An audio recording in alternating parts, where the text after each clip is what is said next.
no vamos a leerlo de nuevo, porque es un poco largo, creo que ya ha quedado claro, pero lo tenemos ahí presente, ¿vale? Porque lo vamos a ir estando mirando todo el tiempo, ¿vale?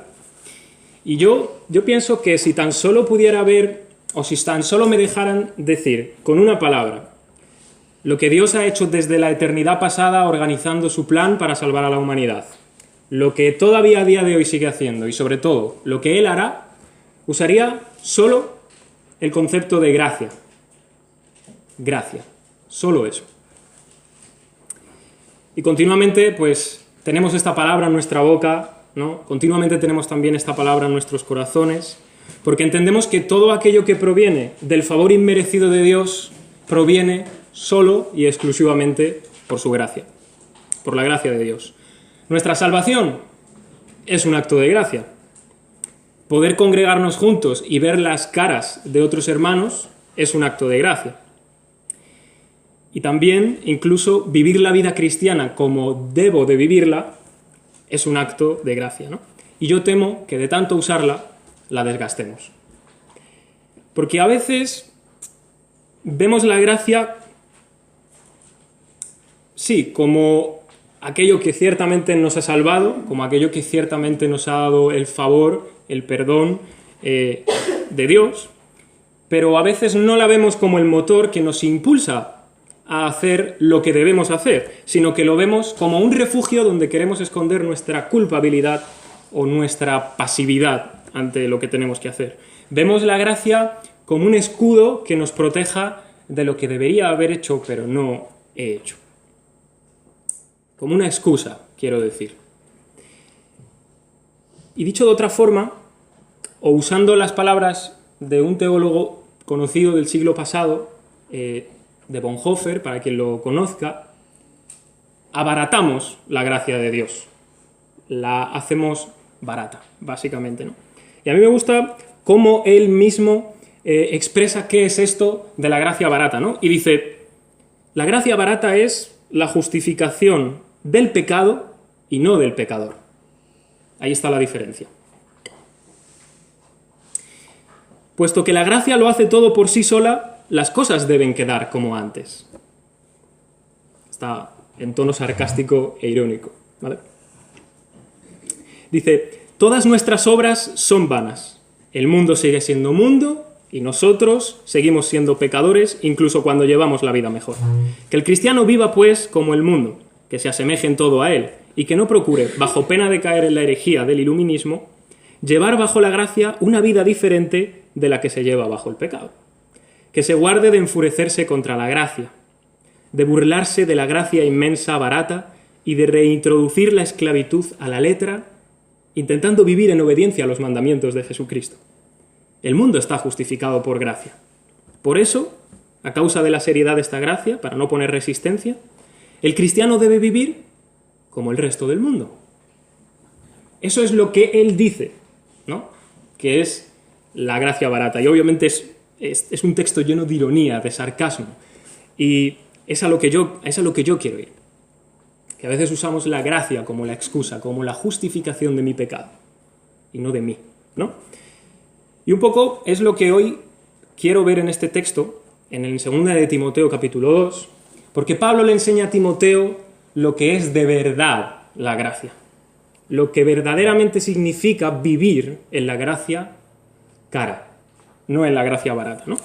Pablo está preocupado por Timoteo porque Timoteo es una persona débil, es una persona flaca en el sentido de sus fuerzas, que observa que él le cuesta llevar a cabo su tarea. Yo me identifico mucho con Timoteo, ¿vale? O sea, para mí es una persona que yo, cuando le vea en el cielo, miré con él. Quiero decir, me siento como él también, es decir, no sé. A veces algunos dicen, no, yo soy como Pedro, yo no sé, bueno, pues yo soy como Timoteo. No pone en duda Pablo la fe genuina de Timoteo, ¿no? Porque precisamente está seguro de que la tiene, le dice, oro por ti, me acuerdo con lágrimas, en el capítulo 1, al ver tu fe no fingida, ¿no? O sea, él está seguro de que él cree de verdad. Precisamente como sabe que él cree de verdad, le dice a Timoteo el siguiente consejo que vamos a leer en el versículo 1, ¿no? Le dice que avive el don que él tenía, que no se avergüence de predicar a Jesucristo, que soporte el sufrimiento que le puede venir por causa del Evangelio, eso se lo dice antes, ¿vale? Se lo dice en el capítulo 1. Y el ambiente en el que se encuentran los cristianos en este momento era muy duro. Estaban siendo perseguidos por Nerón, Pablo estaba en la cárcel y los demás cristianos pues estaban en la situación en la que estaban, ¿no? Siendo perseguidos. En esta situación está el Timoteo débil, el Timoteo flaco, que le cuesta poder predicar del Evangelio sin avergonzarse, que le cuesta realmente avivar ese don que tiene. Ahí, en medio de esa situación, ¿vale? Como digo, está la persecución, Pablo está en la cárcel, los creyentes, algunos están abandonando el barco, básicamente. Pablo da nombres, Himeneo, Fileto, gente que está apostatando de la fe. Esa es la situación en la que están, ¿verdad? Y Pablo ve a un Timoteo que le necesita, que necesita un impulso, que necesita un empuje, y le dice: tú pues, hijo mío, esfuérzate en la gracia que es en Cristo Jesús. Es curioso porque la palabra que se utiliza para esforzarse tiene el sentido de fortalecerse, o sea, de hacerse fuerte, ¿no? Entonces a mí me gustan los dos sentidos. O sea, me gusta tanto si me lo traduces como esfuérzate, como si me lo traduces fortalécete. Porque al fin y al cabo la persona que es esforzada tiene que sacar fuerzas para poder dedicarse a aquello que tiene que hacer, o que es básicamente a lo que está llamado, ¿no? En este caso, a Timoteo a pastorear la iglesia de Éfeso, ¿no? Esfuérzate, fortalécete. La gracia que nosotros hemos recibido de parte de Dios no es una gracia estática, ¿no? No es una gracia que se queda parada y nos dedicamos a observarla. Qué bonita gracia. Solo me acuerdo de ella cuando peco. No es estática, no es parada, sino que es una gracia que te mueve, una gracia que se mueve, ¿no? Dice Pablo también en 1 Corintios capítulo 15. Yo he trabajado más que todos estos, pero no yo, sino la gracia de Dios conmigo. Es decir, es como que de alguna manera él estaba ahí, vale, ok, y ahí va, ¿no? La gracia trabajando con él. No es una gracia que solo da perdón y salvación, es una gracia que capacita para vivir dentro de la salvación y para hacer todo lo que implica esa salvación, las consecuencias, ¿no?, que se derivan de la salvación. Por eso no decimos, quédate mirando las musarañas en la gracia que es en Cristo Jesús. Ni tampoco, no decimos, justifica tu negligencia en la gracia que es en Cristo Jesús. No decimos eso. Decimos, tú pues, hijo mío, esfuérzate en la gracia que es en Cristo Jesús. Esfuérzate, fortalécete. Y fíjate dónde está puesto ese esfuerzo, dónde está puesta esa fortaleza. En la gracia que es en Cristo Jesús. El mundo está lleno de personas que se esfuerzan y que se fortalecen en muchas cosas. Hay gente esforzada, hay gente que gana fuerzas aun de donde no las tienen para llevar a cabo sus metas, sus empresas, sus propósitos, ¿no? Nosotros mismos no estamos exentos tampoco de caer en esa tentación, ¿no? Pero lo que Pablo está diciendo aquí, lo voy a poner en otro sentido, es: no te esfuerces en lo valiosísimo y apto que tú eres, ¿no? No te esfuerces en tu gran autoestima, que puede llegar hasta los cielos. No te esfuerces en lo mucho que haces en la iglesia, lo vean o no lo vean, para que luego te digan algo. No te esfuerces en tu propia capacidad. No te esfuerces en tus propios planes, en tus propias metas, en tus propios sueños, en tus propios ideales, en tu manera infalible de cómo crees que deben ser las cosas. No, esfuérzate en la gracia que es en Cristo Jesús. Es así de claro. Porque cuando tú te esfuerzas en la gracia que es en Cristo Jesús, te vas a dedicar a lo que Dios quiere que tú hagas, y no a lo que tú pretendes bajo el sutil disfraz que falsamente llamamos a veces la voluntad de Dios. No, esto es la voluntad de Dios. Luego te la pegas y dices, pues lo mismo no era la voluntad de Dios. Pero a veces lo escondemos bajo ese disfraz, ¿no? Entonces esfuérzate en la gracia que es en Cristo Jesús. Y así empieza Pablo en el versículo 1. Y pasa al versículo 2 para empezar a decirle cómo es eso, ¿no? A partir de ahora Pablo va a empezar a usar imágenes, ilustraciones. Que por cierto, son dignas para recordarlas y que nos van a ayudar en esa tarea de esforzarnos. Todas las imágenes que él va a usar ahora son maneras prácticas de qué significa que yo me esfuerce en la gracia, porque lo mismo te digo, esfuérzate en la gracia y te quedas, vale, ¿y cómo? Ahora Pablo va a decir cómo, ¿no? En primer lugar, por si lo queréis apuntar, esfuérzate en la gracia que es en Cristo Jesús como maestro. El apóstol Pablo le está diciendo a Timoteo que aquello que ha oído de él, que él se lo ha enseñado, que lo ha visto en él, habiendo sido su maestro, ahora lo tiene que transmitir a otros. Pablo está en la cárcel y Pablo se va a morir. En el capítulo 4 lo tiene claro, yo me muero. Pero la palabra de Dios no está presa, no está encarcelada y la palabra de Dios no se muere, permanece para siempre. Así que continúa enseñándola. Y te digo yo ahora a ti, hermano, hermana, tú también has tenido y tienes a día de hoy maestros que te enseñan la palabra, que te la enseñan con sana doctrina, que tú la conoces, que tú la recibes. No te la quedes solo para ti. Transmítela. Enséñala a otros. Lo que tú has oído de tus maestros, siempre en consonancia con la Biblia, llévalo, transmítelo, muéstraselo a los demás. No te conformes con ser siempre un discípulo, con ser siempre un alumno. Jesús le dice a los suyos, bástale al discípulo ser como su maestro, no quedarse solo siendo un discípulo, ¿verdad? No nos podemos quedar en los rudimentos, en la superficie, en las cosas básicas de la fe. No podemos ser siempre pequeños, sin querer ir más allá, hasta el punto de ser capaces de enseñar a otros. Y no tienes por qué ser ni pastor, ni predicador, ni maestro en la escuela dominical. Puedes ser un cristiano normal y corriente. En el momento en el que tú te encuentres con una persona incrédula o que acaba de conocer el Evangelio y tienes la oportunidad de hablar con él, le tendrás que enseñar algo del Evangelio, digo yo. Pues mira, esto es así o esto es asá, hasta donde tú llegues. Pero ahí tú estás ya enseñando a una persona lo que es el camino de la salvación. Esfuérzate en la gracia, que es en Cristo Jesús, como maestro, enseñando lo que eso significa, ¿no? Y alguna vez seguramente te hayas visto en una situación así, o te verás en el futuro, ¿no? Pero también hay otra cosa importante, que el que se esfuerza como maestro para enseñar no se tiene que acomodar. No tiene que quedarse aquí. Yo soy el que enseña, vosotros sois los que aprendéis. No. Tú mira a quienes van luego a enseñar a otros. Y a eso se enseña, a los que potencialmente serán otros maestros. No te quedes siempre siendo el maestro. No te quedes siempre diciendo yo soy el que tiene la verdad, yo os enseño, yo os doy el conocimiento, ¿no? Hay otros que también deben enseñarla.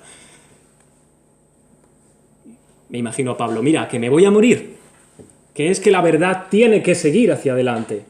Yo te lo he enseñado a ti. Ahora te toca a ti ponerte en mi lugar. Y de la misma manera que yo la he enseñado a otros, y la he enseñado a otros para que la enseñen, tú igual. Es así. Así que esfuérzate en la gracia para ser un maestro. Piensa en ti mismo. Piensa en ti mismo, a ver si tienes a alguien en tu vida ahora al que le puedas enseñar. Y ser un maestro o una maestra, esforzarte en la gracia que es en Cristo Jesús para enseñarle la verdad del Evangelio. Esa es la primera. La segunda imagen que utiliza Pablo es esfuérzate en la gracia que es en Cristo Jesús como un soldado. Parece que en más de una ocasión Pablo le tiene que recordar a Timoteo que pertenece a la fe, que es cristiano y que enseñarla tiene consecuencias. Y consecuencias no demasiado buenas ni agradables, y más en el momento que él está atravesando, ¿no? Quien vive y enseña el Evangelio no está exento de padecer, de sufrir por causa de ese mismo Evangelio que enseña, ¿no? En este caso, como digo, muy complicado, una persecución. Sabe que si la enseña, le pueden cortar la cabeza en cualquier momento. Pero tienes que hacerlo. Y sabemos también, a día de hoy, que hay muchas formas de sufrir por el Evangelio, ¿no? Gracias a Dios no sufrimos por causa del Evangelio una persecución, de momento, pero podemos sufrir otro tipo de padecimientos, ¿no? Por causa del Evangelio. Quizás sean menores, quizás sean burlas, quizás sean insultos, pero también hay exclusión social. O sea, hay personas que son excluidas solo por el hecho de creer en Jesucristo, ¿no? Entonces, Que te esfuerces en la gracia que es en Cristo Jesús no solo es que eres un maestro de las buenas noticias a un mundo que no tiene ni idea de qué es eso, sino que también eres un soldado. Eres alguien que está en medio de la batalla, eres alguien que está en medio de la guerra, en medio de dificultades serias. El soldado no sabe qué va a pasar con su vida mañana. Tiene la incertidumbre, está en la brecha. Le pegan un tiro, se acabó, pero no lo sabe, él tiene que estar ahí, una tras otra, una tras otra. Y no solo eso, tiene que soportar condiciones duras, tiene que soportar incomodidades, renuncias. Porque nos dice que no se enreda en los negocios de la vida. El soldado no podía, bueno, pues me voy a comprar ahora esto, o me voy a casar aquí, no podía. ¿Por qué? Porque tenía que agradar al que le había alistado, al que le había tomado por soldado. ¿A ti quién te ha tomado por soldado? ¿Quién te ha tomado por soldado? ¿Cristo? Cristo. Y eso implica mucha renuncia para agradar a aquel que nos tomó por soldado, ¿no? Una cosa, en el Evangelio no hay soldados de oficina. No hay. No existe. Todos los soldados de Cristo Jesús están, yo siempre lo asemejo a la trinchera. Para mí el Evangelio es una guerra de trinchera. Nosotros estamos aquí y el reino de Satanás está allí. Y estamos luchando contra él. Y así estamos. Golpes de allí para acá, golpes de acá para allá. Nosotros estamos esperando a que venga el capitán por detrás. Y viene con un ejército imponente. Cristo viene por detrás. Pero hasta que venga, yo tengo que resistir. No puedo dejar que ese reino avance. No puedo dejar. Es una guerra de resistencia, de dura resistencia. Y el problema es que el sistema de maldad, el sistema de Satanás tiene una estrategia muy buena, que cuando nos pilla pero bien. Se llama pecado y amor al mundo. Esa es su estrategia, porque cuando yo peco, dejo de disparar. Me entretengo en mí. Esto. Eso es lo que ese mundo quiere. O cuando yo amo al mundo, dejo de darle golpes a ese reino con el que estoy luchando. Y esa es la estrategia que tiene. Nos inhabilita, nos hace, perdonar la palabra, pero estúpidos. Nos deja así.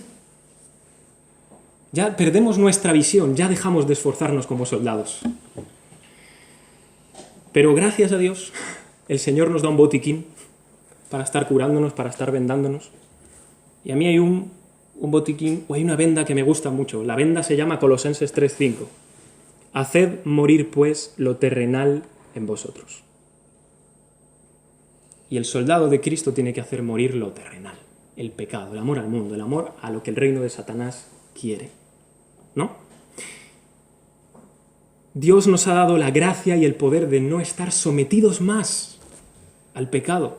Eres un soldado en guerra contra ti mismo por tu pecado, en guerra contra el mundo y en guerra contra Satanás. Pero Dios te da el poder para no estar sometido bajo el pecado, para que Él no te domine, ¿no?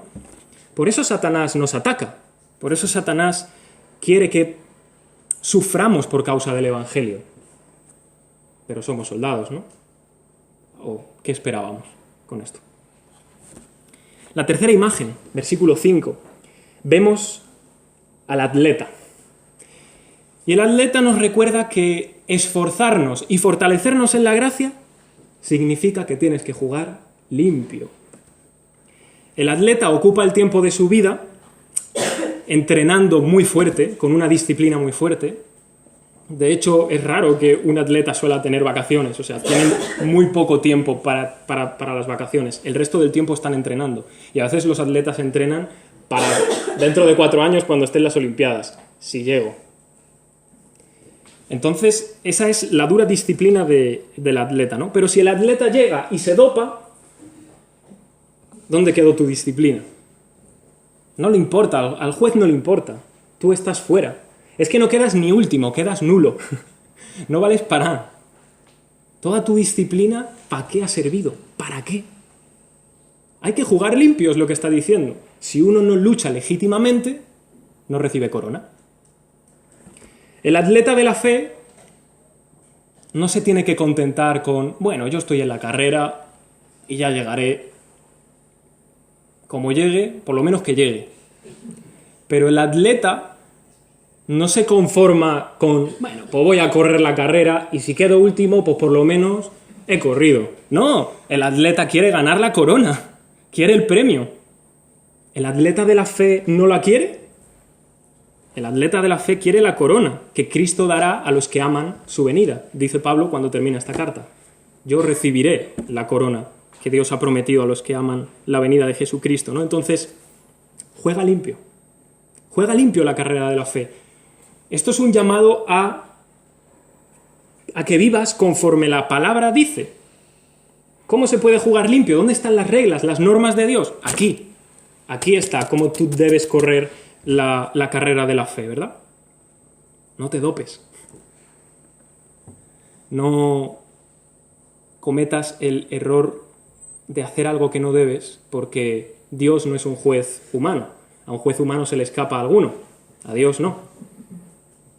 A Dios nadie le puede burlar de ninguna manera. Entonces aquí está, las reglas del juego, las reglas de la carrera, la Biblia, la palabra de Dios. Ahí la tenemos. Y a menos que te hayas comprado una Biblia apostasí o te hayan regalado una, la Biblia no tiene letra pequeña.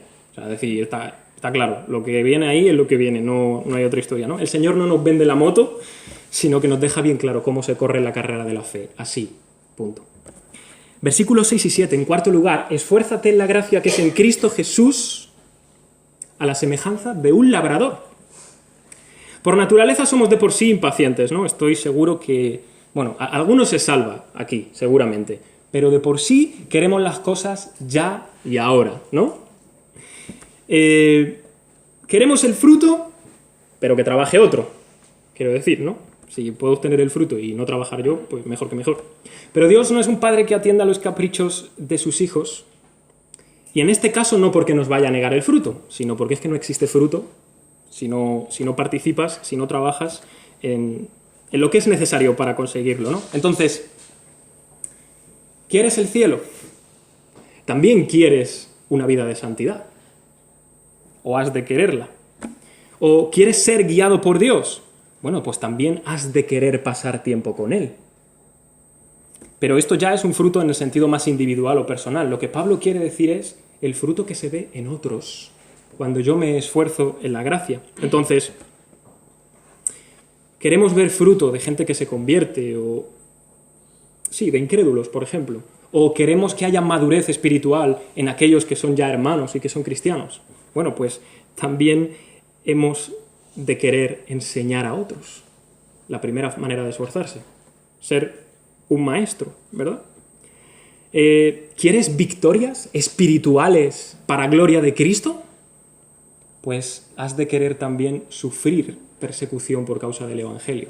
Pablo dice, todos los que quieran vivir piadosamente en Cristo Jesús padecerán persecución. ¿Quieres corona? ¿Quieres recompensa? Entonces tienes que correr la carrera de la fe de acuerdo a las reglas que vemos en su palabra, ¿no? Quizás, pues eso, lo que te digo, puedes llegar el primero, pero si llegas no actuando a las reglas del juego, da lo mismo. La posición no vale, es completamente nulo, ¿no?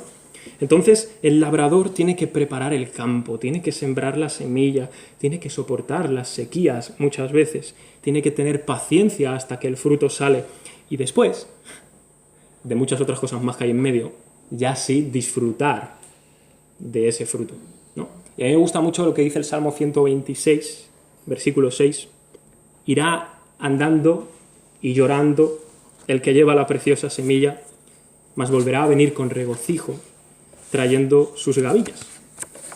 Y es así, es decir, el labrador se lo tiene que currar bastante. Quiero saltar ahora hasta el versículo 15.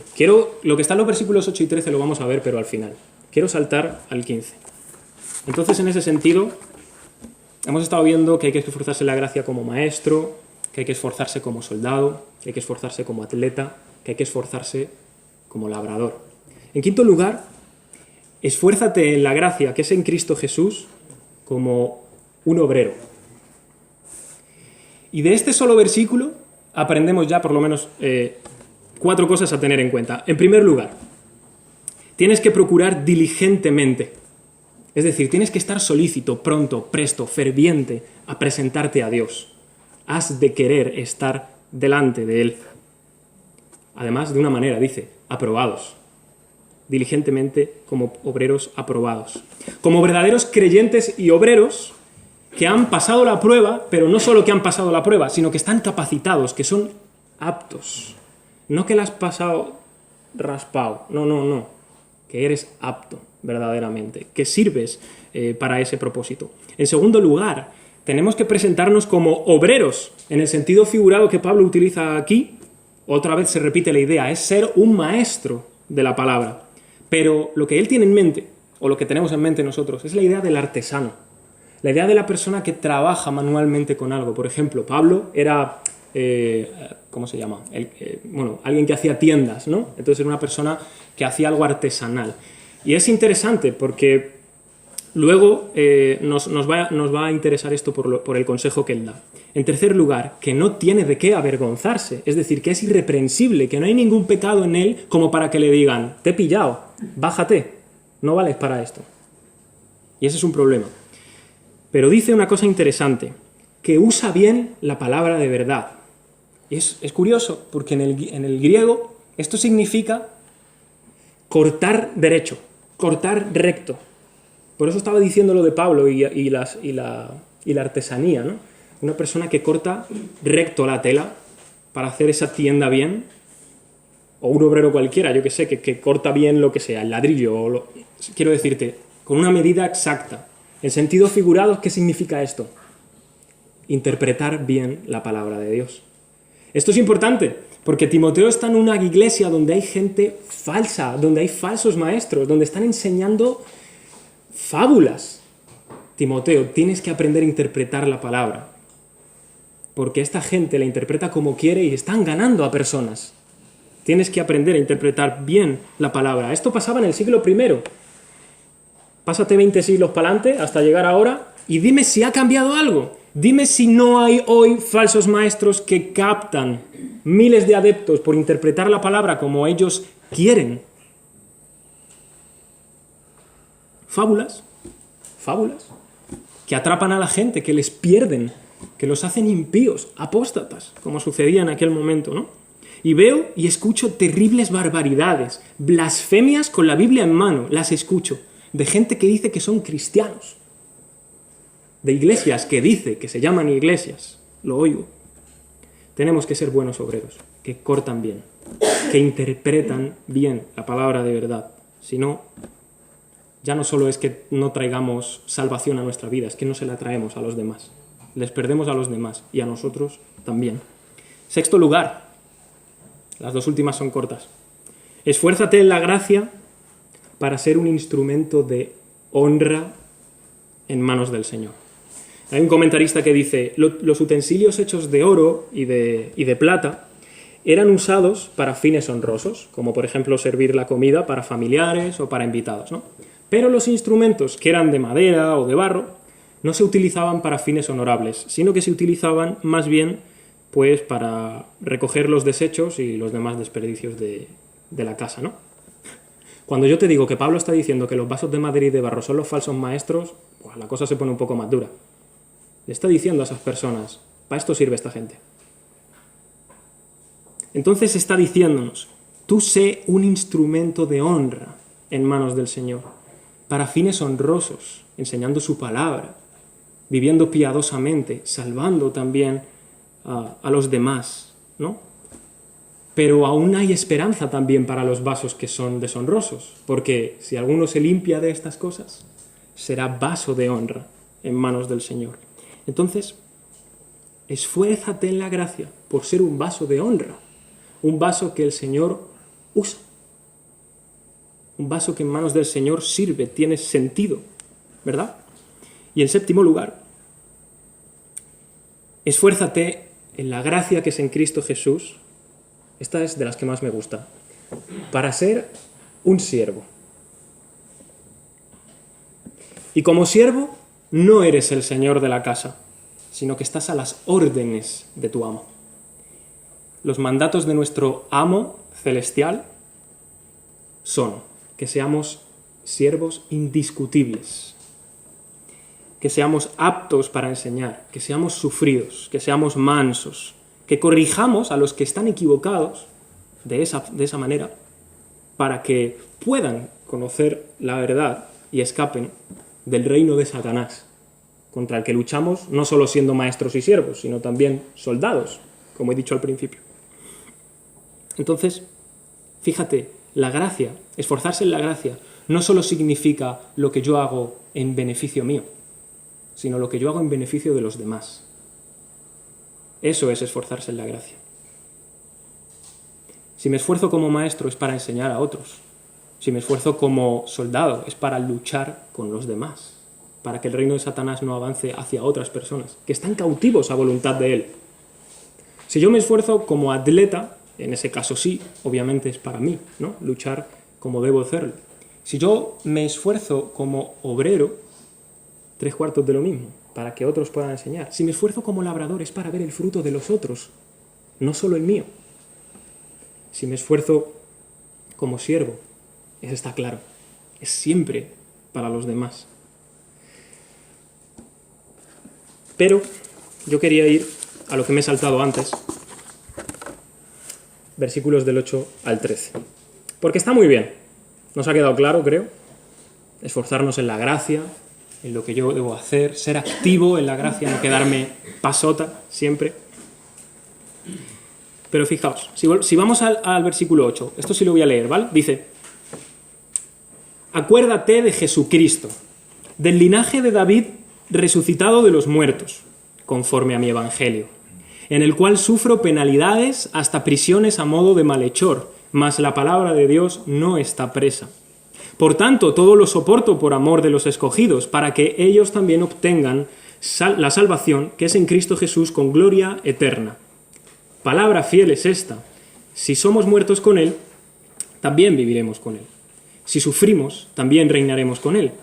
Si le negaremos, Él también nos negará. Si fuéramos infieles, Él permanece fiel. Él no puede negarse a sí mismo. Le ha estado diciendo al principio: esfuérzate en la gracia. Y yo os he estado insistiendo todo el rato: esfuérzate en la gracia como esto, esfuérzate en la gracia como lo otro, ¿no? Pero quería dejar esto para el final por lo que dice. Dice: acuérdate de Jesucristo. Jesucristo es la imagen perfecta. Jesucristo es el ejemplo, la ilustración suprema de todo lo que acabamos de ver. Él contiene en sí mismo todas las ilustraciones que hemos visto. Acordémonos de Jesucristo cuando nos esforzamos y nos fortalecemos en la gracia. Acordémonos de Jesucristo porque, primero, Él es el máximo ejemplo de maestro, que vino a este mundo para enseñarnos el camino de Dios. Él es el más esforzado soldado que luchó hasta la muerte, hasta la sangre, combatiendo contra el pecado y nunca se dejó infectar por ese terrible mal. Él es el atleta más disciplinado, que con paciencia corrió la carrera que tenía por delante y ahora, cuando ha cruzado la meta, nos espera, para que nosotros, puestos los ojos en Él, corramos la carrera que tenemos por delante con paciencia, hasta terminarla. Él es el sembrador bendito de la semilla del cielo, la del Evangelio, que también sembró la semilla en nuestros corazones y fructificó como en un terreno verdadero que da fruto al 100%. Él es el obrero aprobado por Dios, que no tiene nada de qué avergonzarse, que cumplió con la misión que tenía encomendada y que interpretó rectamente la palabra de Dios, la palabra de verdad, con la cual nos alejó de la mentira, de la falsedad y de la impiedad en la que nosotros vivíamos. Él es el más valioso instrumento de la casa de Dios, que habiendo sido usado por Él, hizo posible que nosotros fuéramos también limpiados siendo vasos de deshonra. Él es, sin duda, el siervo con mayúsculas que vino a servir y no a ser servido, para dar su vida por los demás, para que nosotros pudiéramos salir de una servidumbre distinta, de la servidumbre de Satanás. Acuérdate de Jesucristo, porque Él es el ejemplo perfecto. Segundo lugar, hermano, hermana, acuérdate de Jesucristo porque al final todo el esfuerzo, toda la fuerza que tú encuentras en la gracia de Dios No se trata de ti, se trata de Cristo, se trata de su propósito, de su plan, de su voluntad. Si yo me quedara en lo que os he dicho antes sin entrar aquí, os quedaríais con la idea de, ¡guau!, ¿cuánto me tengo que esforzar yo en la gracia? No. Esfuérzate en la gracia acordándote de Jesucristo. Lo que tú hagas en la gracia no es para ti, es para Él. Y lo hace Él a través de ti. Acuérdate de Jesucristo, hombre, que vino del linaje de David. Acuérdate de Jesucristo, Dios, resucitado con poder de la muerte. Es por amor a Él. Es entregados a su gracia sobre nosotros lo que nos hace que, como Pablo, luchemos, suframos, padezcamos con tal de que otros obtengan la salvación. Todo lo sufro por amor de los escogidos, dice Pablo. Y en último lugar, acuérdate de Jesucristo, porque si mueres con Él, también vivirás con Él.